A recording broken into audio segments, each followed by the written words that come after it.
Very good evening दोस्तों, नमस्कार। कैसे हैं आप सभी लोग? उम्मीद है कि आप सभी लोग बहुत अच्छे होंगे, स्वस्थ होंगे, सुरक्षित होंगे। तो आप लोग आज पढ़ेंगे इंडियन पॉलिटी के कुछ एमसीक्यूज, यानी कुछ एमसीक्यूज को हम लोग सॉल्व करेंगे, जिसे हम लोग प्रैक्टिस सेशन के रूप में देख सकते हैं। आप लोगों के सामने 25 एमसीक्यू रहेंगे दोस्त, 25 एमसीक्यू हम लोग डिस्कस करेंगे यहाँ पे, जो कि कुछ सरल रहेंगे, कुछ कठिन रहेंगे, दोनों को मिक्स करके रखा है। इसीलिए आप लोग देखेंगे ये सिंपल और कठिन एमसीक्यूज का एक मिश्रण, जो कि आपके एग्जाम पॉइंट ऑफ व्यू से बहुत ज्यादा महत्वपूर्ण है दोस्त। तो जल्दी से सेशन को शेयर करेंगे, सभी लोग सेशन को शेयर कर देंगे। सभी लोग क्या करेंगे दोस्त? सेशन को शेयर करेंगे ज्यादा से ज्यादा, यानी as maximum as possible, so that कि ज्यादा से ज्यादा लोगों तक इस क्लास को पहुंचाया जा सके। इसको 1+1 मिशन में हम लोग कन्वर्ट कर देते हैं दोस्त, जल्दी से। 1+1 क्या है हम लोगों का? 1+1 मिशन सभी लोगों को पता है ना? जिन लोगों को हमारा 1+1 मिशन नहीं पता, तो दोस्त याद रखना, हमारा 1+1 मिशन क्या है? 1+1 मिशन क्या है? सभी लोगों को पता होना चाहिए दोस्त। 1+1 मिशन का तात्पर्य है कि कम से कम हमें एक व्यक्ति एक ग्रुप में तो ये वीडियो भेजना ही है, और एक व्यक्ति को एंश्योर कराना है कि वो उस क्लास को देखे, क्योंकि क्लास का कंटेंट है जबरदस्त। आप लोगों को सरल शब्दों में, सरल भाषा में मैं आप लोगों को इंडियन पॉलिटी पढ़ा रहा हूं, यानी मैं के.आर. सुमन आप लोगों को पढ़ा रहा हूं सरल भाषा में, जो है पूरी की पूरी राज्य जो है राज्य व्यवस्था, यानी भारतीय राज्य व्यवस्था, यानी इंडियन पॉलिटी, वो भी डिफेंस वॉरियर एग्जाम्पल चैनल पर, वो भी पूरी तरीके से निःशुल्क यानी मुफ्त। चलिए आइए बात करते हैं एक एक करके प्रश्नों की, एक एक करके प्रश्नों की बात करते हैं। पहले प्रश्न को हम देखते हैं, आखिर हमारा पहला प्रश्न क्या है। सबसे पहले आप सभी लोग वीडियो को शेयर कर देंगे, सभी लोग आप लोग वीडियो को शेयर कर देंगे। Which of the following led to the foundation of English education in India, यानी कि यहां पे बात की जा रही है कि भाई साहब इनमें से, इन सभी में से ये मुझे बताओ कि कौन सा जो है प्रावधान, या कौन सा जो है अधिनियम, या कौन सा जो है चार्टर, ये जो है यहां पर भारत में आंग्ल भाषा यानी अंग्रेजी को ज्यादा बढ़ावा दे रहा था। कौन अंग्रेजी को यहां फाउंडेशन मजबूत कर रहा था? अंग्रेजी की फाउंडेशन कौन मजबूत कर रहा था? ऑप्शन आपके सामने 3 ऑप्शन है सर। चार्टर एक्ट ऑफ 1800 कितना 13 सर, चार्टर एक्ट ऑफ 1813। क्या ये बात सही है? बिल्कुल सर सही, बिल्कुल सही बात है सर, क्योंकि यहां पर बेसिकली क्या था, यहां पे बेसिकली ये सारी बात बोली गई कि जो आपके जो चार्टर है जो है 1813 का, इसमें बोला गया कि यहां पे पहली बात तो क्रिश्चियन मिशनरीज को खोला जाएगा। याद रखना क्या बोला?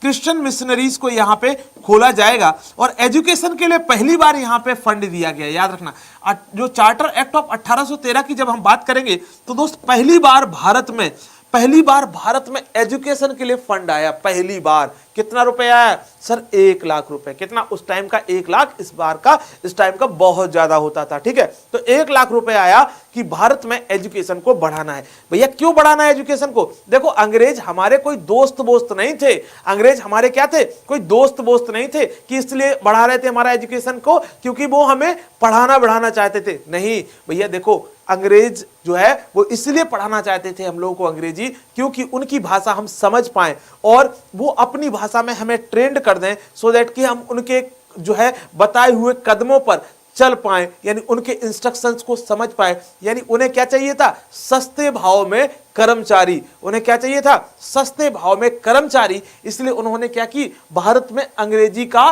फैलाव किया, अंग्रेजी का विस्तार किया। तो सर कौन कौन से चीजों के बारे में विस्तार किया सर आप बताओगे? सर यहां पर चार्टर एक्ट ऑफ 1813, बिल्कुल सही बात sir. General committee of public instruction 1823, बिल्कुल सही बात है ना। और ओरिएंटलिस्ट एंड इंग्लिश कंट्रोवर्सी, ये बात भी बिल्कुल सच है और बिल्कुल सही है। यानी ये तीनों प्रावधान है, ये जो तीनों जो है तीनों ये प्रावधानों की जो बात कर रहे हैं, इनके माध्यम से भारत में क्या हुआ सर? अंग्रेजी का प्रचार प्रसार शुरू हुआ और भारत में अंग्रेजी का फाउंडेशन मजबूत हुआ। आपको क्या करना है? नोट बना लेना है ना। आपको ज्यादा डिटेल में नहीं जाना इनके, क्योंकि इतना डिटेल में आप नहीं पूछा जाएगा। तो और बेसिकली इसको आपको हिस्ट्री में भी आप इसको देख सकते हो, ठीक। चलिए तो आंसर क्या हो जाएगा सर? ऑप्शन डी ऑप्शन इसका करेक्ट हो जाएगा। क्या आंसर हो जाएगा सर? इसका डी ऑप्शन करेक्ट हो जाएगा। Very good. आइए चलते हैं नेक्स्ट प्रश्न की तरफ। चलिए इसका आंसर क्या हो जाएगा,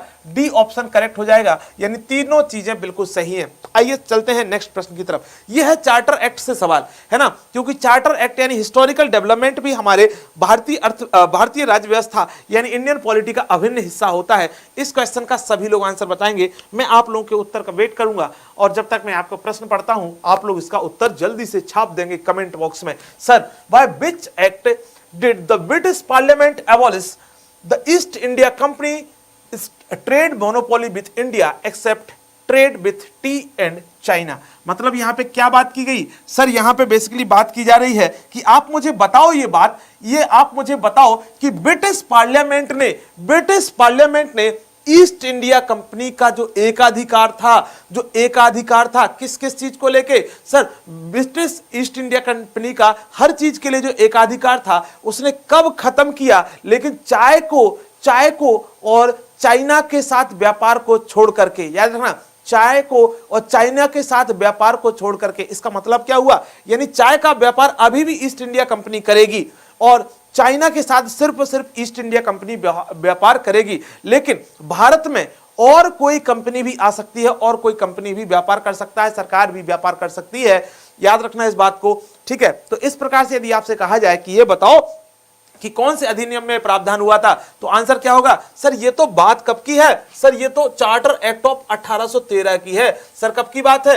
1813 की है। 1813 के अधिनियम में हमने क्या कर दिया, हमने नहीं, अंग्रेजों ने ना, ब्रिटिश पार्लियामेंट ने क्या किया, ब्रिटिश पार्लियामेंट ने 1813 के चार्टर में ईस्ट इंडिया कंपनी से ज्यादातर अधिकार छीन लिए, ठीक।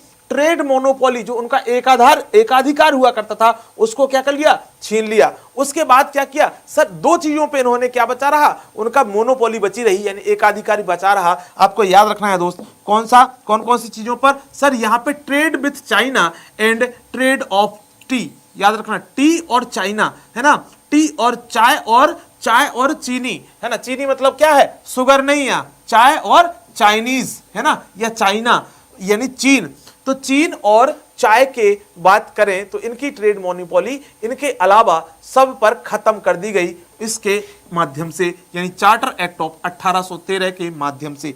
बहुत बढ़िया, सरल शब्दों में आपने समझ लिया, इसमें आगे कुछ महत्वपूर्ण चीज नहीं है। आइए चलते हैं। हाँ, यहां पे आप एक चीज और समझ सकते हो, आपसे पूछा जाए कि सर ये जो चाइना के साथ और जो चाय का जो व्यापार कर रहे थे, इनके पास जो मोनोपोली थी, इसको और कब खत्म किया गया, तो याद रखना चार्टर एक्ट ऑफ 1833 में, याद रखना 1833 में टी और जो चाइना की जो बात अभी इनके पास मोनोपोली बची हुई थी, इस एक्ट के माध्यम से यानी 1813 के माध्यम से 1833 में वो भी खत्म कर देते हैं। अब बोल जाते हैं भैया आप क्या है, आप जो है कॉमर्शियल बॉडी हो ही नहीं एक प्रकार से, अब आप काम वाम करो और ये जो ट्रेड व्रेड का काम, इसकी मोनोपोली खत्म करो, है ना, क्या करो, इसकी मोनोपोली पूरी तरीके से ब्रिटिश पार्लियामेंट द्वारा 1833 में खत्म कर दी गई। पूरी तरीके से कब की गई, 1833 में। और चाय और चीनी की जो बात करेंगे तो 1813 में। चलिए, वेरी नाइस। क्वेश्चन नंबर 3, सभी लोग इसका आंसर देंगे दोस्त, सभी लोग।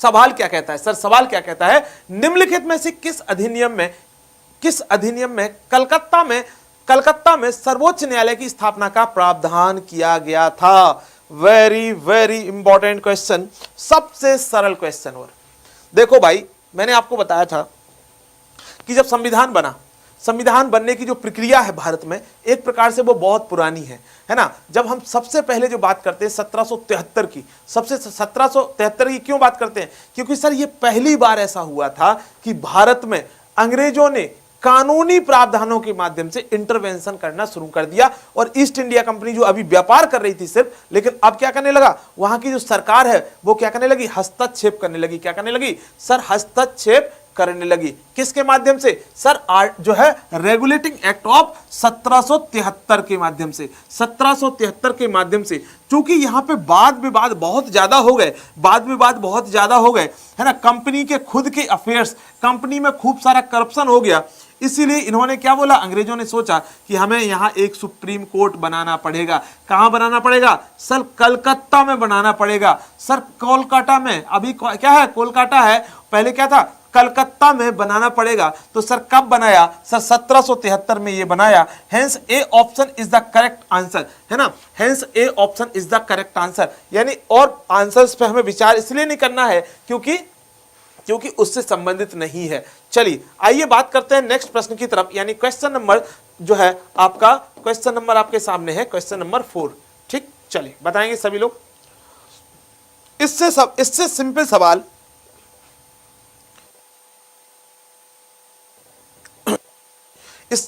इससे ज्यादा सिंपल सवाल और इससे ज्यादा रिपीटेटिव क्वेश्चन और कोई नहीं हो सकता है ना। एक बार सभी लोग शेयर करेंगे सेशन को, सभी लोग सेशन को शेयर करेंगे। चलिए क्वेश्चन क्या है? सर ब्रिटिश भारत में सांप्रदायिक प्रतिनिधित्व की व्यवस्था निम्नलिखित में से किस अधिनियम में की गई थी? यानी कम्युनल इलेक्ट्रेट की जो बात करें, जब हम बात करेंगे किसकी, कम्युनल रिप्रेजेंटेशन की या कम्युनल इलेक्ट्रेट की बात करें, तो आप मुझे बताओगे कि वो कब व्यवस्था आई थी। तो आंसर आप लोगों को बिल्कुल सबको पता होगा कि सर ये तो मार्ले मिंटो रिफॉर्म की बात है ना। मार्ले मिंटो रिफॉर्म की बात है, बिल्कुल सही बात है, यानी 1909 की बात है ना। इसे क्या बोला जाता है दोस्त? कम्युनल अवार्ड, है ना, कम्युनल अवार्ड, है ना। इसे क्या बोला जाता है? Sorry, communal electorate, communal representation की जगह क्या लिखा जा सकता है? कम्युनल रिप्रेजेंटेशन की जगह कम्युनल इलेक्ट्रेट भी लिखा जा सकता है, याद रखना। तो आपको याद रखना है जो है कम्युनल इलेक्ट्रेट। यहां पे पहली बार नहीं बल्कि अंग्रेज तो वैसे भी यहां फूट डालो और शासन करो की नीति में विश्वास करते थे। तो यहां पे भी क्या हो रहा था? अंग्रेजों ने फूट डालो और शासन करो की नीति के माध्यम से एक प्रकार से यहां पे क्या किया? यहां पे मुस्लिम के लिए दिया, मुस्लिम लोगों के लिए क्या दे दिया? Communal electorate. की कम्युनल इलेक्ट्रेट का तात्पर्य क्या होता है ये समझ लो जरूर, है ना। तो कम्युनल इलेक्ट्रेट का तात्पर्य ये होता है कि भाई साहब एक मान लो पर्टिकुलर एरिया है ना, एक कोई पर्टिकुलर एरिया है, तो वो सीट फिक्स कर दी जाएगी किसके लिए? मुस्लिम के लिए। किसके लिए? मुस्लिम के लिए की जाएगी उस टाइम पे, ठीक है। उसके बाद और लोगों के लिए भी बाद में क्या हुआ? कम्युनल इलेक्ट्रेट बढ़ा दिया गया, याद रखना, है ना। उसके बाद ईसाई लोगों के लिए भी क्या हुआ? कम्युनल इलेक्ट्रेट दे दिया गया। लेकिन 1909 में सिर्फ और सिर्फ किसके लिए दिया गया? मुस्लिम के लिए दिया गया। इसमें क्या था कि सर मुस्लिम व्यक्ति के लिए जो सीट रिजर्व है उस पर सिर्फ और सिर्फ मुस्लिम ही वोट कर सकता है, यानी चुनाव में मुस्लिम ही खड़ा होगा और मुस्लिम ही वोट करेगा, ठीक है। तो ये जो बात थी, यही कॉन्सेप्ट था, क्या? ये था कम्युनल इलेक्ट्रेट। यहां पे क्या बोला गया कि यहां पर एक प्रकार से सरकार ने फूट डालो और शासन करो की नीति को यहां पर रंग दिया था। चलिए बहुत बढ़िया, सिंपल सी बात है, सिंपल सी बात हो गई, है ना। चलो बहुत बढ़िया। इसीलिए मिंटो क्या बोलते हैं? यहां पे फादर ऑफ कम्युनलिज्म कहा जाता है इंडिया में। फादर ऑफ कम्युनलिज्म मतलब क्या हुआ? सर इन्होंने सांप्रदायिकतावाद को यहां बढ़ावा दिया है भारत में। किसने? ये मिंटो हैं जो, है ना, मार्ले मिंटो। चलो तो ये दोनों ने क्या किया? सांप्रदायिकता को बढ़ावा दिया है। आइए चलते हैं नेक्स्ट प्रश्न की तरफ, यानी क्वेश्चन नंबर कौन सा है सर? क्वेश्चन नंबर, चलिए देख लेते हैं।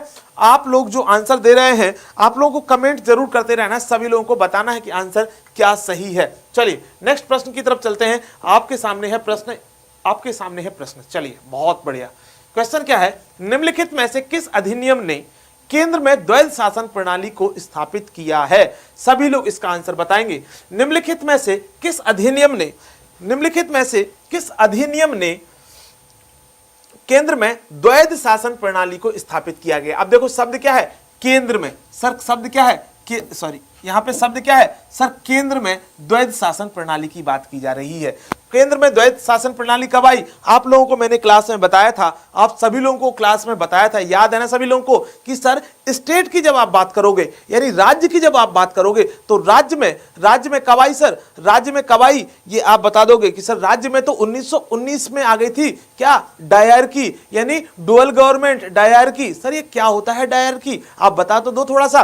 सर डायरकी का मतलब ये होता है कि हमने जो कानून के विषय थे, कानून जिन पे बनना था, उनको हमने दो भागों में बांट दिया। कितने भागों में? दो भागों में। मुख्य विषय यानी जो रिजर्व सब्जेक्ट हो गए, यानी जो कि सिर्फ और सिर्फ ब्रिटिश काउंसिल या फिर ब्रिटिश के नुमाइंदे थे, यानी जो आपके जो है ब्रिटिश सरकार के नुमाइंदे थे, वो इस पे कानून बना सकते थे। और दूसरे जो थे वो क्या थे? वो लेजिस्लेटिव असेंबली जो थी उस पे वो कानून बना सकती थी। लेजिस्लेटिव असेंबली पर जो कानून बना सकते थे वो कौन से विषय थे? वो थे जो है ट्रांसफर्ड सब्जेक्ट, यानी विषय को दो भागों में बांटा। सर किस किस में, सर किस किस में, सर एक तो रिजर्व सब्जेक्ट में, रिजर्व किसके लिए है, ये अंग्रेजों के लिए है एक प्रकार से, और ये है ट्रांसफर्ड, यानी ये लेजिस्लेचर है ना, ट्रांसफर्ड सब्जेक्ट किसके लिए है, जो है लेजिस्लेचर के लिए है, इस पे कानून ये बनाएगा। तो सर ये पहले स्टेट पे लागू किया गया, सर स्टेट पे लागू किया गया, सर कब किया गया, सर स्टेट पे लागू 1919 में किया गया,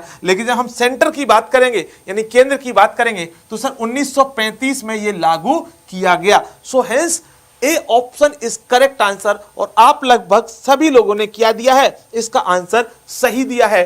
कमेंट करते रहना है सभी लोगों के लिए। चलो बात करेंगे सर नेक्स्ट क्वेश्चन के बारे में, नेक्स्ट क्वेश्चन के बारे में बात करेंगे सर। नेक्स्ट क्वेश्चन क्या है, चलिए नेक्स्ट क्वेश्चन, क्वेश्चन नंबर 6 क्या कहता है sir, the Indian legislature was made bicameral first, यानी जो इंडियन लेजिस्लेचर है वो कब उसको बाइकैमरल बनाया गया है, यानी द्विसदनीय बनाया गया है। इसका आंसर सभी लोग देंगे दोस्त, क्योंकि इसका उत्तर चाहिए मुझे सभी से इसका आंसर चाहिए कि इंडियन लेजिस्लेचर है यानी कि जो है भारतीय विधान पालिका है, या फिर जो विधान बनाती है यानी कानून बनाती है, इसको कब जो है क्या बनाया गया सर, इसको कब जो है द्विसदनात्मक बनाया गया है। ऑप्शन आपके सामने 4 हैं, सभी लोग इसका आंसर देंगे, क्या करेंगे, सभी लोग इसका आंसर दे देंगे। सर आंसर क्या होगा, चलो ठीक है, वेरी गुड, चलो बहुत बढ़िया भाई, सही है। चलो तो आंसर क्या हो जाएगा सर, सभी लोग बताएंगे। तो पहला ऑप्शन में क्या है, by the Indian council act of 1892, क्या ये बात सही है सर, 1892 में ऐसा किया गया था। आप बोलोगे सर 1892 में तो ऐसा नहीं किया गया था, है ना, 1892 में तो ऐसा नहीं किया गया था। तो सर कब किया गया था, दूसरा ऑप्शन देखते हैं सर, दूसरा ऑप्शन क्या है सर, दूसरा ऑप्शन है आपके पास, दूसरा ऑप्शन है क्या सर, दूसरा ऑप्शन है बेसिकली आपके पास आपके पास है सर 1909 के भारतीय काउंसिल एक्ट के द्वारा, क्या ये बात सही है। और तीसरा ऑप्शन है 1919 के भारतीय अधिनियम, 1919 के भारतीय अधिनियम द्वारा, भारत सरकार अधिनियम द्वारा, और तीसरा है sir by government of India act of 1935। सो देखो यार ये तो बहुत सिंपल सी है, आप सब लोगों को ही पता है कि सर जो कैमरलिज्म है, बाई कैमरलिज्म का मतलब क्या होता है सर, जैसे आज राज्यसभा होती है और लोकसभा होती है, यानी द्विसदन हो, यानी 2 सदन हो। तो ये व्यवस्था कब आई थी सर, ये बात आई थी सर जो है आपका गवर्नमेंट ऑफ इंडिया एक्ट 1919 में। सो प्लीज याद रखना कि इंडियन लेजिस्लेचर यानी जो भारतीय विधान पालिका है या विधान परिषद है, बेसिकली इसे बोल सकते हैं कि ये कब जो है द्विसदनात्मक हुई, यानी इसमें 2 सदन यानी अपर हाउस और लोअर हाउस का प्रावधान कब आया। तो याद रखना 1919 का ये बात थी, कब की थी सर, 1919 की बात थी। आइए चलते हैं नेक्स्ट प्रश्न की तरफ। सर क्या है नेक्स्ट प्रश्न, सर नेक्स्ट प्रश्न क्वेश्चन नंबर 7, आइए देख लेते हैं। आप लोग देख रहे हैं क्वेश्चन नंबर 7 और आप मुझे सुन रहे हैं, यानी KR सुमन सर को, KR सुमन सर पढ़ा रहे हैं आप लोग को इंडियन पॉलिटी के क्वेश्चंस, आप लोगों को प्रैक्टिस करा रहे हैं इंडियन पॉलिटी के क्वेश्चंस, वो भी सरल भाषा में, आसान भाषा में, आपको समझ में आएगा आपकी भाषा में। इसी प्रकार से सीधे के सीधे दोस्त प्रश्न पूछे जाते हैं, इसलिए आपको कोशिश करना है कि क्वेश्चंस की लैंग्वेज को भी आपको समझना है, यानी क्वेश्चन की जो भाषा है उस पर पकड़ बनाना है, सो दैट कि क्वेश्चन की भाषा पे देखो, जो हमारा जो सवाल होता है उसकी भाषा पे पकड़ कब बनेगी, जब हमने सिलेबस पे पकड़ बनाई होगी। यानी सिलेबस को यदि आपने ढंग से देखा है तो क्वेश्चन पे पकड़ बनती रहेगी, क्वेश्चन कौन अलग सी चीज है, कौन सा जो है वो किस खेत की मूली है। चलो आगे चलते हैं सर, आगे चलते हैं, क्वेश्चन पढ़ेंगे सभी लोग। भारत के संविधान में केंद्र और राज्यों के बीच किया गया शक्तियों का विभाजन इनमें से किसमें उल्लेखित योजना पर आधारित है।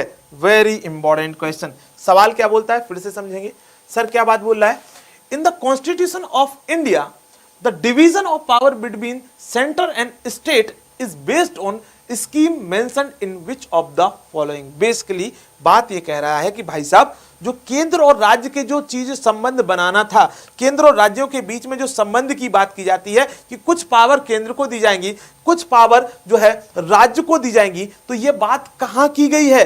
तो यदि आपने गौर से सर, यदि आपने गौर से GOI यानी गवर्नमेंट ऑफ इंडिया एक्ट 1935 पढ़ा होगा तो उसमें सीधी सी बात लिखी है कि यहां पे क्या बढ़ाना है सर, यहां फेडरलिज्म को बढ़ाना है। क्या बढ़ाना है सर? फेडरलिज्म को बढ़ाना है। क्या होता है सर फेडरलिज्म? सर फेडरलिज्म का तात्पर्य है कि हमें यहां पे परिसंघवाद या संघवाद को बढ़ाना है। इसका मतलब सेंटर और स्टेट के बीच में संबंधों को, यानी सेंटर और स्टेट के बीच में उनके कर्तव्यों को बांट देना है, उनकी शक्तियों को बांट देना है और वो दोनों के बीच में संबंध स्थापित रखेंगे। यानी यहां पे फेडरेशन की बात की गई थी। यानी आपसे कोई इनडायरेक्टली पूछे, है ना, यानी इसमें क्या किया दोस्त, यहां डेफिनेशन ही तो पूछ दी। यहां पे बेसिकली क्या किया इन्होंने, डेफिनेशन पूछ दी दोस्त। क्या पूछ दी? डेफिनेशन पूछ दी। याद रखना फेडरेशन की, यानी सेंटर और स्टेट में जो संबंध स्थापित करने की बात की जा रही है या शक्तियों के वितरण की जो बात की जा रही है वो 1935 के GOI यानी गवर्नमेंट ऑफ इंडिया एक्ट के माध्यम से यहां पे हुई थी। चलिए बहुत सिंपल सी बात, आइए चलते हैं नेक्स्ट प्रश्न की तरफ। क्या है सवाल? नेक्स्ट सवाल देख लेते हैं सर, जल्दी से देख लेते हैं। नेक्स्ट क्वेश्चन क्या है?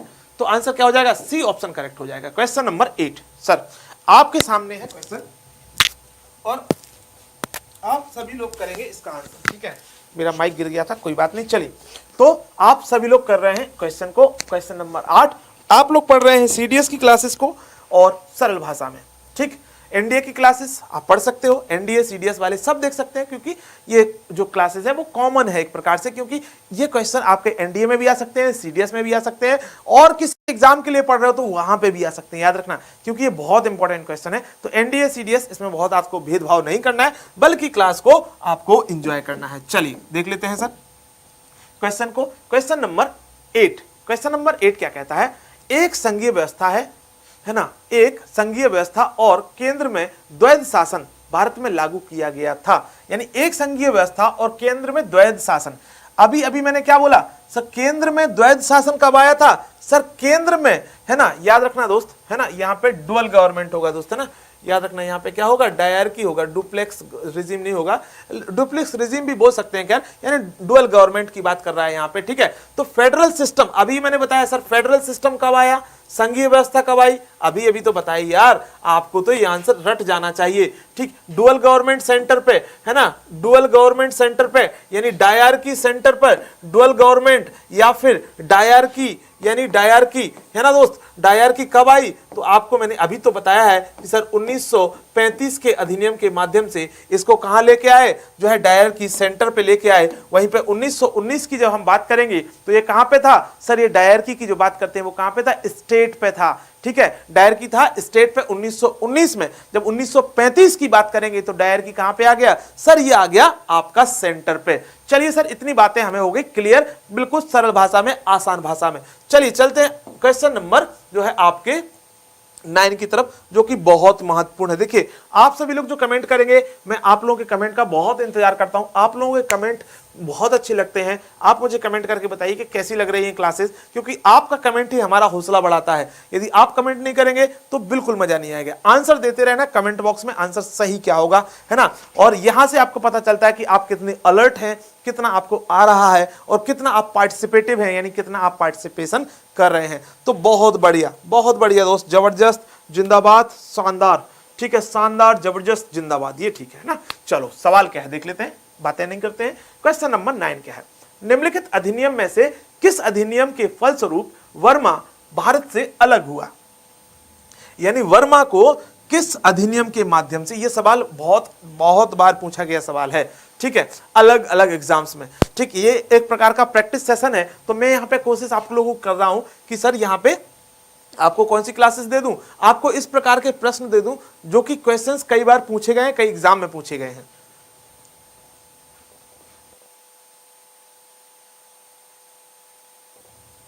इतनी बातें हम सब लोगों को क्लियर हो गई। तो सब बहुत बढ़िया, बहुत बढ़िया। यदि आपने आंसर दिया है गवर्नमेंट ऑफ इंडिया एक्ट 1935 तो बिल्कुल आंसर आपका है सही। ठीक है, इधर उधर की बातें नहीं समझना है, इधर उधर की बातें नहीं समझना है, सिर्फ इसका उत्तर याद रखना है। उत्तर क्या है सर? सर बात यह है कि वर्मा को हमने गवर्नमेंट ऑफ इंडिया एक्ट 1935 के माध्यम से क्या कर दिया?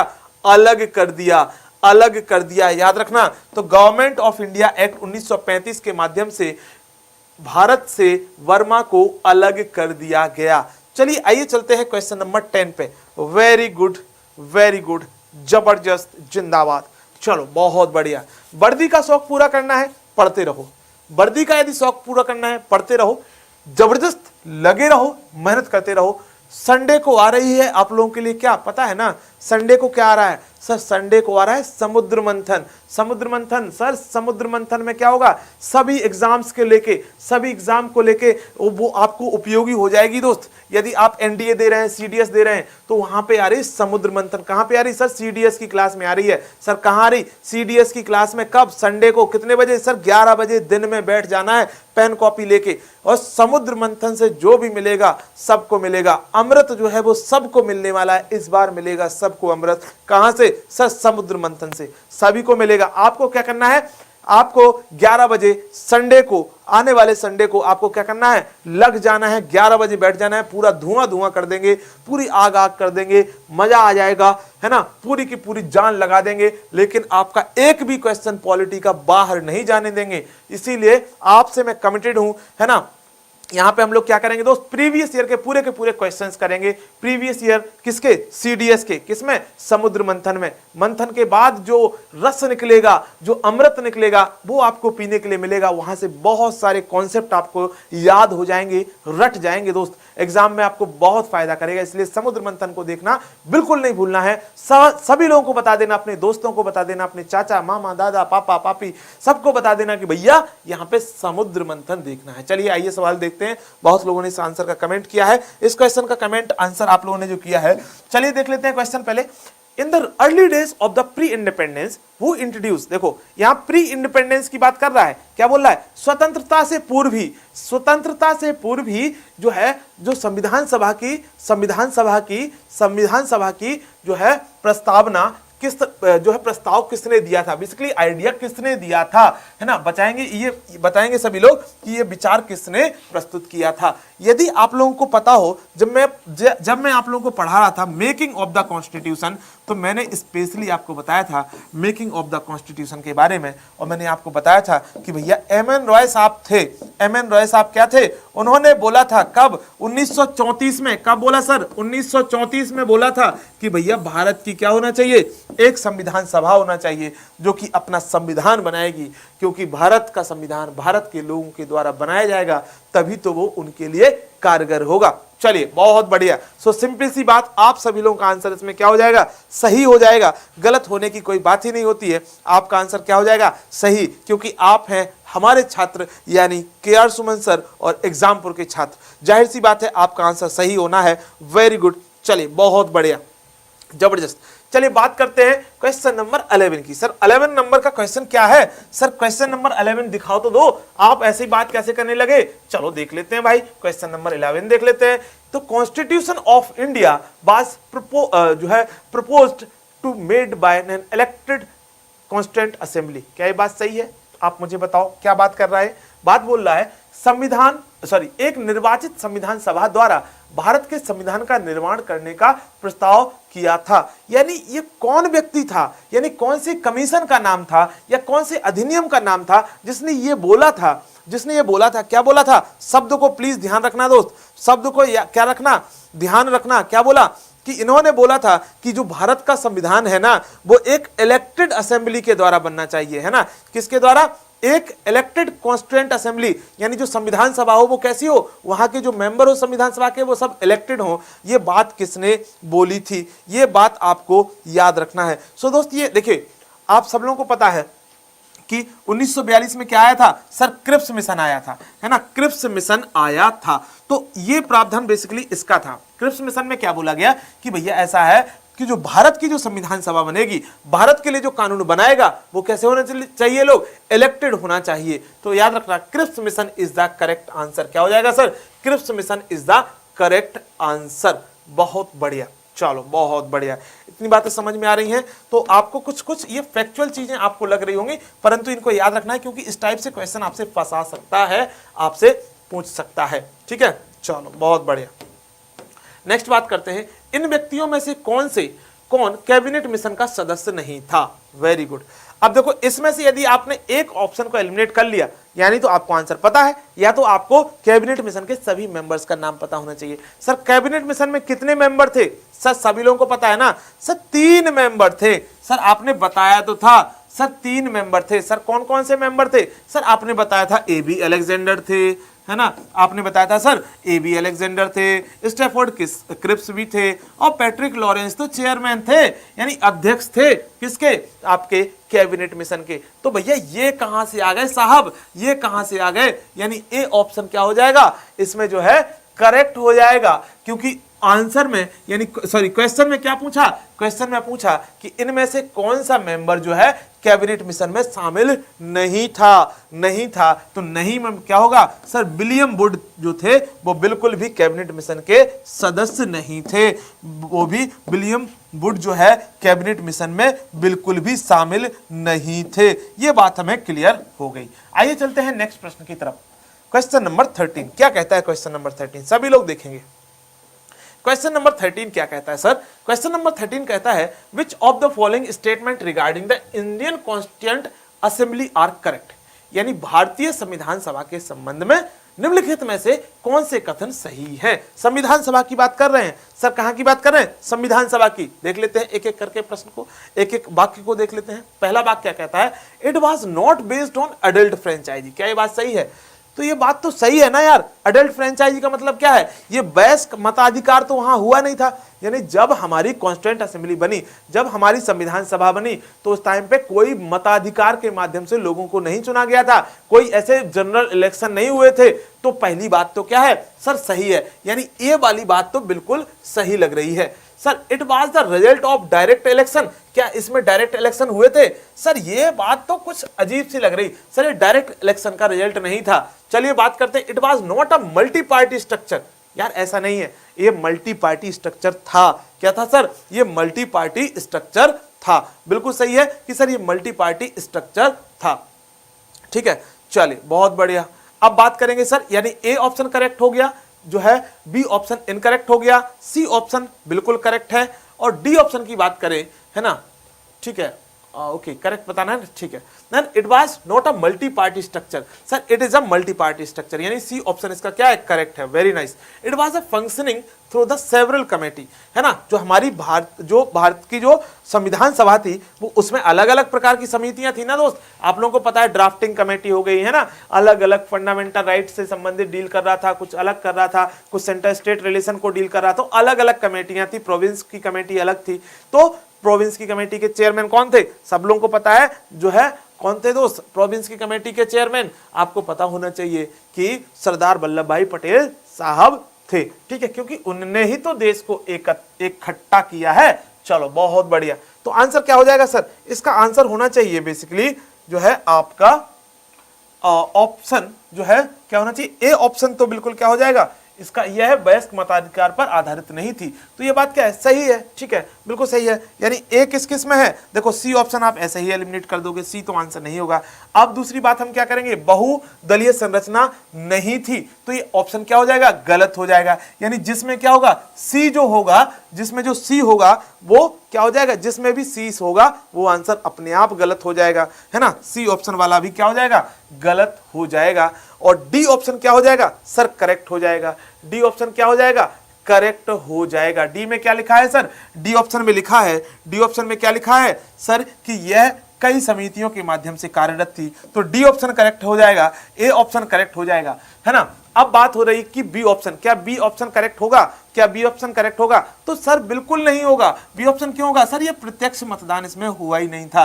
सो हेंस क्या हो जाएगा? आंसर ए ऑप्शन करेक्ट हो जाएगा। यानी ए और डी जो 2 पॉइंट लिखे हुए हैं वो बिल्कुल सही लिखे हुए हैं।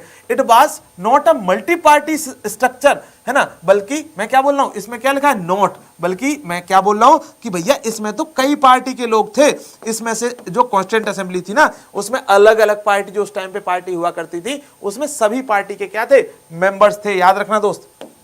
तो इसीलिए आंसर क्या हो जाएगा आपका, ए ऑप्शन करेक्ट हो जाएगा। आइए चलते हैं क्वेश्चन नंबर 14 की तरफ। आपके पास सिर्फ और सिर्फ 10 क्वेश्चन और बचे हैं, क्योंकि आप 14 क्वेश्चन कर चुके हैं, 14वां क्वेश्चन कर रहे हैं, उसके बाद 10-11 क्वेश्चन और बचे हैं, जो कि सरल भाषा में आप लोग कर रहे हैं। आप लोगों को क्या करना है, सेशन को शेयर करना है, लाइक करना है, कमेंट करना है। यदि आप लोगों को क्लास अच्छी लगती है तो आपको मुझे बताना है ये क्लास कैसी लग रही है, क्योंकि आपकी क्लास का रहता है मुझे जबरदस्त इंतजार। अब आपकी क्लास का, आप लोगों को मेरी क्लास का रहता होगा, आपके कमेंट का मुझे इंतजार रहता है। ठीक है दोस्त, क्लास का आप लोगों को इंतजार रहता है, मुझे आपका कमेंट का इंतजार रहता है। चलिए समझते हैं नेक्स्ट प्रश्न के लिए।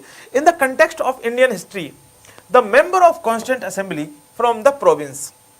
अब देखो क्या बात बोल रहा है कि जब कॉन्स्टिट्यूएंट असेंबली की बात करेंगे, यानी संविधान सभा की बात करेंगे, तो आपको मुझे बताना है इससे संबंधित में कुछ बातें।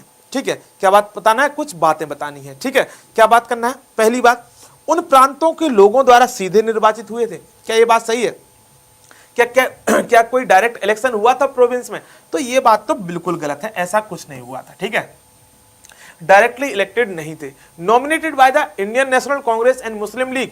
क्या ये बात ठीक है? देख लेते हैं, क्योंकि बात किसके बारे में बात की जा रही है, सब प्रोविंस के बारे में बात की जा रही है। ठीक है, नेक्स्ट क्या है, were elected by the provincial legislature and next क्या है, was elected by the government of his expertise in the constitutional matter. क्या ये बात सही है? तो देखो यार, यहाँ पे गवर्नमेंट है ना, गवर्नमेंट का मतलब क्या हो गया, ब्रिटिश गवर्नमेंट, तो उसने ऐसा कोई अपॉइंटमेंट नहीं किया था। ठीक, तो डी ऑप्शन वैसे ही इनकरेक्ट हो जाएगा। यानी जब हमारी जो संविधान सभा बनी, उसमें ब्रिटिश लोगों का कोई हाथ नहीं था कि वो अपनी तरफ से कोई लोगों को अपॉइंट करेंगे, बिल्कुल नहीं। तो डी ऑप्शन इनकरेक्ट हो गया। हमने आपका ए ऑप्शन वैसे ही इनकरेक्ट हो गया। Nominated by the Indian national Congress and Muslim league, बिल्कुल नहीं सर, उनके लिए उनके द्वारा नॉमिनेट बिल्कुल भी नहीं किया गया था, बल्कि ये कह सकते हैं कि इंडियन नेशनल कांग्रेस और मुस्लिम लीग के लोग भी उसमें शामिल थे। इतनी बात हम कह सकते हैं। बहुत बढ़िया, आगे बात करेंगे तो हेंस क्या हो जाएगा, बी ऑप्शन भी इनकरेक्ट हो जाएगा, है ना। तो आंसर क्या बचता है, आपके पास एक ही ऑप्शन बचता है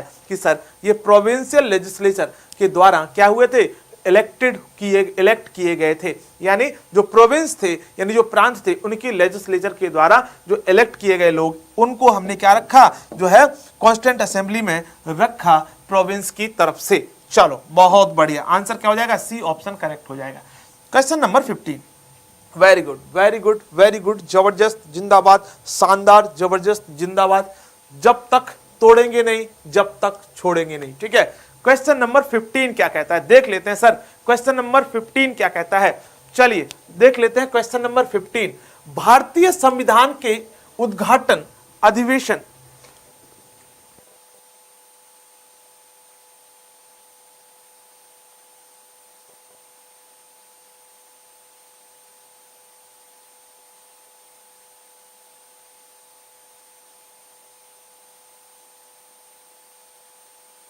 जबरदस्त जबरदस्त जबरदस्त, है ना दोस्त। चलो बहुत बढ़िया। तो भारतीय संविधान के उद्घाटन अधिवेशन की अध्यक्षता की गई। बात आती है ऑप्शन, आपको क्या उद्घाटन मतलब जो आपका फर्स्ट सेशन था, बेसिकली इनॉग्रल सेशन। ये तो यार बहुत सिंपल क्वेश्चन है, सब लोगों को पता है ना इसका आंसर सब लोगों को पता है ना कि भैया जो है क्या आंसर होगा, क्वेश्चन नंबर 15 का आंसर सबसे चाहिए यार। ये इस क्वेश्चन का आंसर नहीं देंगे ना तो गलत बात हो जाएगी सर, ये बात सबको पता है। वेरी नाइस, जबरदस्त, जिंदाबाद, है ना। क्या बात है सर, सच्चिदानंद सिन्हा साहब ने ही तो इनकी क्या की थी, उद्घाटन किया था। यानी जो पहली जो मीटिंग थी उसकी अध्यक्षता किसने की थी, सच्चिदानंद सिन्हा साहब ने इसकी अध्यक्षता की थी, चेयर किया था। किसको, कॉन्स्टिट्यूएंट असेंबली को, भारतीय संविधान सभा को। सर इसके बाद आपको पता है कि जो है उसके बाद जो है परमानेंट चेयरमैन कौन बन गए थे, याद रखना, परमानेंट जो चेयरमैन है उनका नाम क्या है, राजेंद्र प्रसाद साहब क्या बन गए बाद में, परमानेंट उनके चेयरमैन बन गए, किसके, कॉन्स्टिट्यूएंट असेंबली के। ठीक है, सभी लोग कमेंट करके बताएंगे कौन सी तारीख थी जो पहली मीटिंग हुई थी। ठीक है, पहली मीटिंग किस तारीख को हुई थी, सभी लोग मुझे इसका आंसर बता देंगे। Very good. क्वेश्चन नंबर 16 क्या कहता है सर, क्वेश्चन नंबर 16 क्या कहता है कि भारतीय संविधान सभा की पहली बैठक कब हुई थी। देखो सवाल आ गया वही जो मैं आपसे पूछ रहा था, सभी लोग कमेंट किया, very good sir. Simple question, आप क्या सर सिंपल क्वेश्चन पूछ रहे हो। देखो भाई सिंपल इसलिए पूछ रहा हूं, मैं हमेशा ये बात आप लोगों से बोलता हूं, सिंपल क्वेश्चन गलत नहीं करना है ना। और तीन चीजों को सिंपल तीन चीजों को मिला करके एक कठिन प्रश्न बनता है। याद रखना हमने क्या किया, तीन सिंपल फैक्ट डाल दिए। क्या डाल दिए, तीन सिंपल फैक्ट डाल दिए, और उसी से सवाल हो जाता है क्या, कठिन। क्योंकि यदि इन तीनों सिंपल फैक्ट को आपको नहीं पता, ये तीनों सिंपल फैक्ट आपको नहीं पता, तो ऐसी स्थिति में अपने आप क्वेश्चन कैसा हो जाएगा, जो है कठिन हो जाएगा। सर कठिन हो जाएगा, तो ये बात सर आपने बता दी कि सर 9 दिसंबर, वो बात किस टाइम की थी सर, वो 9 दिसंबर 1946 की थी, जब भारतीय संविधान सभा पहली बैठक में बैठती है। सर 9 दिसंबर 1946 की वो डेट है जब भारतीय संविधान सभा पहली बार जो है बैठक करती है। So please remember the date, please remember this date, it is very important, है ना। सर ये 26 जनवरी 1950 क्या है सर, ये तो यहाँ पे तो संविधान पूर्ण रूप से लागू हुआ था। क्या हुआ था सर, संविधान पूर्ण रूप से लागू हुआ था। बहुत बढ़िया सर। यहाँ 15 अगस्त 1947, भैया इस दिन तो हमें क्या मिली थी, आजादी मिली थी। क्या मिली थी सर, आजादी मिली थी, यानी स्वतंत्रता दिवस मनाया जाता है। सर 19 नवंबर 1949, सर ये डेट तो मुझे भी नहीं पता है, इस डेट में कुछ हुआ होगा तो मुझे पता नहीं, लेकिन 26 नवंबर 1949 को हमने अपने संविधान को क्या किया, एडॉप्ट एनेक्ट किया और आत्मार्पित किया। चलो बहुत बढ़िया। तो सर आंसर क्या हो जाएगा इसका, सर सी ऑप्शन करेक्ट हो जाएगा। आइए चलते हैं नेक्स्ट प्रश्न की तरफ, सभी लोग इस क्वेश्चन का आंसर देंगे। सिंपल क्वेश्चन है, क्या क्वेश्चन है देख लेते हैं, एक बार प्रश्न को देखने का प्रयास करते हैं। सर क्वेश्चन क्या है देखने का प्रयास करते हैं। क्वेश्चन है आपके सामने, question number 17, how many session of Indian constituent assembly were held to make the Indian constitution. यानी भारतीय संविधान को बनाने हेतु भारतीय संविधान सभा के कुल कितने अधिवेशन हुए थे। सर बताओ जल्दी से। देखो यार ये चीजें आपको याद रखना है, ठीक है। तो ये सिंपल फैक्ट है, आपको फैक्ट है, सीधी सी बात आपको याद रखना है। इसमें कुछ जो है समझाने वाली बात नहीं है कि भारतीय संविधान को बनाने के लिए भारतीय संविधान सभा के कुल कितने अधिवेशन हुए थे। तो आप आंसर क्या बताएंगे, सर 12 अधिवेशन हुए थे। कितने अधिवेशन हुए थे सर, 12 अधिवेशन हुए थे, यानी 12 सेशन, यानी 12 सेशन बुलाए गए थे। और संविधान सभा 12 सेशन में बैठ करके खूब सारा डिस्कशन किया था, और खूब सारे डिस्कशन के बाद हमने एक संविधान का मसौदा और संविधान को प्रस्तुत किया था। अंबेडकर साहब ने पूरी तरीके से संविधान को प्रस्तुत किया था, ठीक है। इस बात को क्लियर हो गया, hence answer is C is correct. आइए चलते हैं क्वेश्चन नंबर 18 की तरफ। 18 क्वेश्चन स्टैटिक है, जीके का है कह सकते हो। आपको अपने देश के बारे में पता होना चाहिए, आपके देश के राष्ट्रपति के बारे में पता होना चाहिए, आपके देश के प्रधानमंत्री के बारे में पता होना चाहिए। तो आप मुझे बताएंगे कि देश के जो हमारे देश के जो चौथे राष्ट्रपति थे वो कौन थे। सभी लोग मुझे कमेंट करके बताएंगे, है ना। सभी लोग मुझे कमेंट करके बताएंगे कि हमारे देश के जो चौथे राष्ट्रपति थे वो कौन थे। चलो तो सर देखो नाम याद रखना है, 1 2 3 4 5। आप इसमें इस सवाल से क्या सीख रहे हो, सवाल से देखो ये नहीं है कि आपका ये आंसर सही हो जाता है या गलत, ये बात ही नहीं है। बात ये है कि आपको अभी से लेकर जो है शुरुआत से लेकर, यानी राजेंद्र प्रसाद साहब से लेकर के जो है कोविंद साहब, यानी जो है आपके जो है रामनाथ कोविंद जी के तक सारे के सारे राष्ट्रपतियों का नाम याद होना चाहिए, प्रधानमंत्रियों का नाम याद होना चाहिए। क्रमवार तरीके से याद कर लेना, लिस्ट डाउनलोड कर लेना, इंडियन प्राइम मिनिस्टर्स की लिस्ट, उनके कार्यकाल की लिस्ट, और साथ साथ में राष्ट्रपतियों की लिस्ट, उनके कार्यकाल की लिस्ट, ठीक है। यहां आंसर क्या हो जाएगा सर, आंसर हो जाएगा बीबी गिरी सर, ठीक, 4th प्रेसिडेंट। अब आपसे कभी 5th पूछ लिया जाएगा, कभी 6th पूछ लिया जाएगा, कभी 8th पूछ लिया जाएगा, तो इन सब से बचने के लिए क्या करेंगे सर, हम याद ही कर लेंगे। तो ये आप लोगों का क्या है सर, ये आप लोगों का दोस्त क्या है, HW है। क्या करना है, अभी क्लास जैसे ही कंप्लीट होना है तो पहले क्या करना है, क्लास में कमेंट करना है, आपको बताना है कि क्लास कैसी लगी, उसके बाद आपको ये बता देना है, ये चीजें याद कर लेना है, ठीक है। इनको दोनों लिस्टों को डाउनलोड कर लेना है और आपको इसको याद करना है। आइए थोड़ा सा कठिन सवाल करते हैं, थोड़ा सा बड़ा सवाल करते हैं। सिंपल क्वेश्चन करते करते आप सोच रहे होंगे ये तो सर बहुत सिंपल हो गया। चलिए बहुत बढ़िया। क्वेश्चन नंबर 19, क्वेश्चन नंबर 19 में आपके पास दो स्टेटमेंट दिए हैं जनाब, ठीक है। दो स्टेटमेंट बात क्या क्या कहते हैं देख लेते हैं कि the deliberation of the third round table conference resulted in the passage of government of India act 1935 act. तो क्या ये बात सही है? देखो बेसिकली आपको पता है कि 1919 का एक अधिनियम आया था जिसे हम लोग क्या बोलते हैं, माउंटेन्यू चेम्सफोर्ड रिफॉर्म के नाम से जानते हैं। क्या बोलते हैं सर? माउंटेन्यू चेम्सफोर्ड के रिफॉर्म के नाम से जानते हैं। अब वो रिफॉर्म कम था, डिफॉर्म ज्यादा था, है ना दोस्त। वो क्या था? रिफॉर्म कम था, नाम रिफॉर्म था, लेकिन सच्चाई तो थी कि डिफॉर्म कर रहा था वो। तो डिफॉर्म कम ज्यादा था, यानी रिफॉर्म कम डिफॉर्म ज्यादा। तो इसी को मनाने के लिए कि भारतीय लोग क्या करें, यहां पर पहली बात तो अंग्रेजों का यह था कि हम क्या करेंगे कि कुछ सुधार करेंगे 1919 के अधिनियम में। जब सुधार करेंगे तो उसी के लिए क्या लेके आए? ये साइमन कमीशन लेके आए। सर साइमन कमीशन कब आ गई भारत? 1927 में वहां से चली और 1928 में कहां आ गई? भारत आ गई। किस लिए आई थी? सर ये सुधार लेके आई थी। कौन से सुधार लेके आई थी? सर जो 1919 में जो गलतियां की थी उसी को सुधार करने के लिए आई थी और एक नया अधिनियम लेने आई थी। लेकिन भारत ने क्या किया? Go back Simon, go back Simon, भाग जाओ तुम यहां से, निकल जाओ साइमन, वापस जाओ, अपने घर जाओ, चाय पानी पियो, हमें परेशान मत करो, है ना। आप हमारी बातें नहीं मान रहे हो अंग्रेजों, तुम हमारी बातें नहीं मान रहे हो, एक दिन तुम पछताओगे, है ना, एक दिन तुम पछताओगे, है ना। तो यहां गो बैक साइमन की बात की गई। लेकिन फिर क्या हुआ?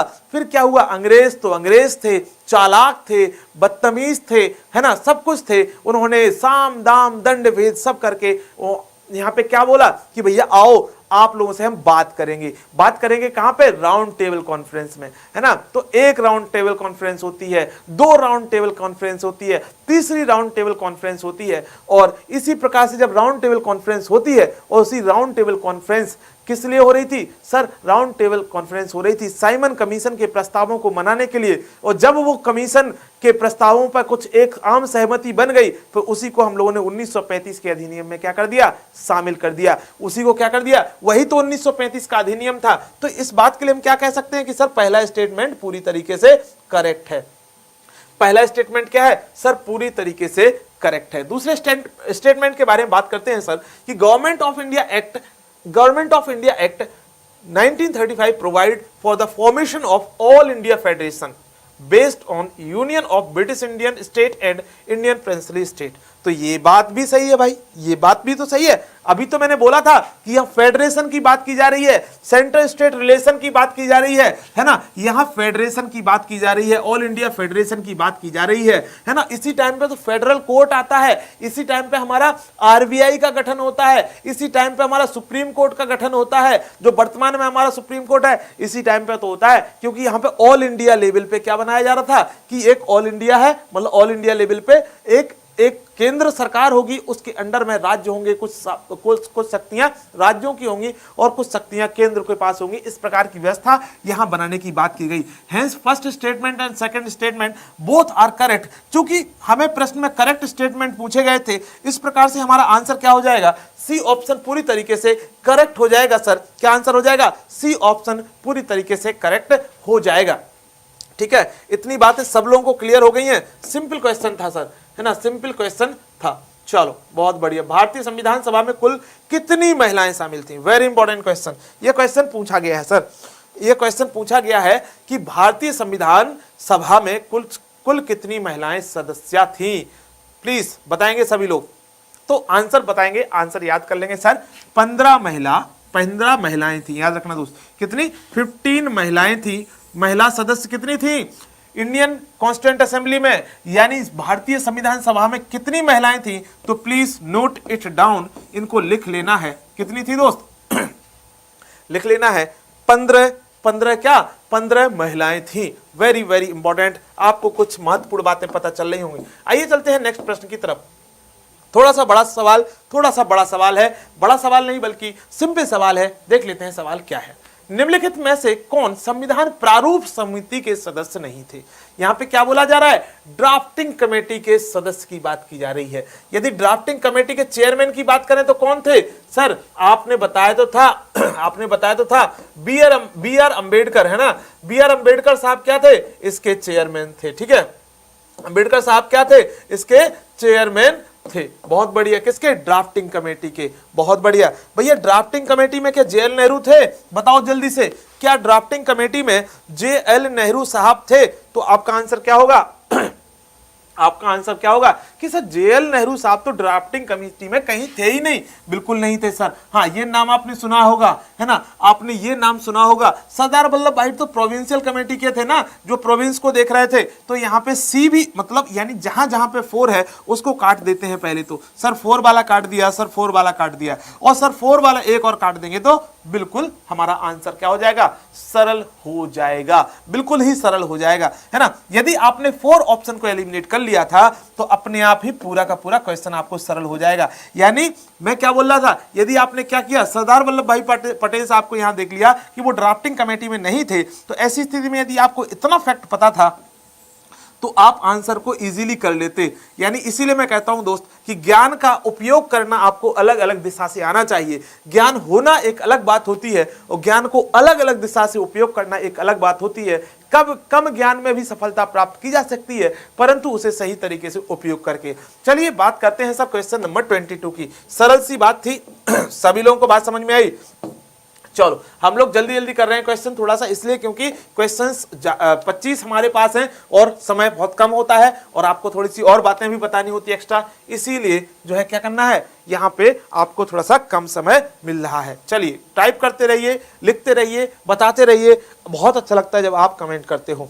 चलो बताएंगे दोस्त, यहाँ पे क्या है दोस्त, क्या बोला जा रहा है? सर संविधान सॉरी संविधान जो है who was the chairman of flag committee, यानी जो फ्लैग कमेटी थी कॉन्स्टिट्यूशनल काउंसिल की, संविधान परिषद की, तो आप मुझे बताओ कि इसके चेयरमैन कौन थे? यानी फ्लैग कमेटी के चेयरमैन कौन थे? सरल शब्दों में ये है, ज्यादा घुमाव फिराव नहीं सर, ज्यादा घुमाव फिराव नहीं, सीधी सी बात बताओ कि जो झंडा समिति थी, हिंदी में क्या बोलते थे सर? झंडा समिति थी। इसके झंडा समिति के जो है बात करें कि इसके चेयरमैन यानी अध्यक्ष कौन थे? तो सर झंडा समिति, झंडा ऊंचा रहे हमारा, है ना, विजय विश्व तिरंगा प्यारा, झंडा ऊंचा रहे हमारा। सर किसने बोला? सर किसने बोला नहीं, बल्कि क्या बात बोलेंगे सर, किनके चेयरमैन कौन थे? तो सर चेयरमैन कौन थे सर? आपको याद रखना है दोस्त, doctor Rajendra Prasad is the correct answer, है ना। तो याद रखना, झंडा समिति के जो अध्यक्ष थे कौन थे? राजेंद्र प्रसाद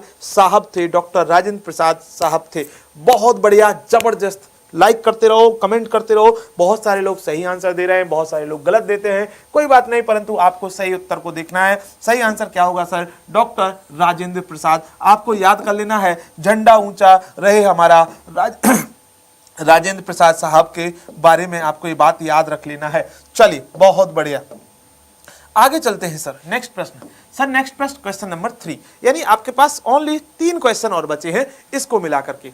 चलो देख लेते हैं। आप लोगों को सेशन को शेयर करना है एज मैक्सिमम एज पॉसिबल, सभी को लाइक करना है सेशन को, सभी को कमेंट करना है सेशन को, सभी कमेंट करेंगे कि कैसी लगी क्लास। ठीक है, यदि क्लास अच्छी लगती है तो जरूर बताओ क्लास कैसी लगती है। आपको पता है कि मैं आपके जो कमेंट्स होते हैं मैं लगाता हूं अपने व्हाट्सएप स्टेटस में, क्योंकि मुझे लगता है बहुत अच्छा, तो अच्छे कमेंट करोगे तो जरूर मैं आपके व्हाट्सएप स्टेटस पे, मैं अपने व्हाट्सएप स्टेटस पे आपका स्टेटस शेयर करता हूं जो आप कमेंट करते हो। यदि खराब कमेंट करोगे तो क्यों करोगे, क्यों टाइम वेस्ट करोगे खराब लिखने में? अच्छा अच्छा लिखो, अच्छा अच्छा करो, अच्छा अच्छा सुनो, खराब के लिए कोई टाइम ही नहीं है। बात करेंगे भारतीय संविधान में राज्यों की संघ की संकल्पना को प्राप्त किया गया है। बात क्या बोला sir? Concept of union of state is derived in the constitution of India. बताना है सर कि जो राज्यों की जो बात की जा रही है बेसिकली कि concept of union of state, ये बात कहां से ली गई है सर? यूनियन ऑफ स्टेट कहां से ली गई है? यूनियन ऑफ स्टेट का कॉन्सेप्ट जो है कहां से लिया गया है? So please note it down, ज्यादा टेंशन नहीं लेना है। तो कहां से लिया गया है दोस्त, याद रखना।